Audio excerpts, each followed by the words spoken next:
ఈరోజు నీ కొరకు దేవుని వాగ్దానం. కీర్తన 34:10. సింహపు పిల్లలు లేమిగలవై ఆకలిగొనును, యెహోవాను ఆశ్రయించే వారికి ఏ మేలు కొదువై ఉండదు.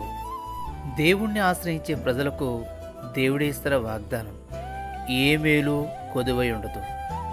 అలాగూ ఏ మేలు కొదువు లేకుండా మన జీవితాలు ఉండాలంటే ఏమి చేయాలి అంటే 9వ వచనంలో ఎంతో స్పష్టంగా దేవుడు ఒక మాట జ్ఞాపకం చేస్తూ ఉన్నాడు.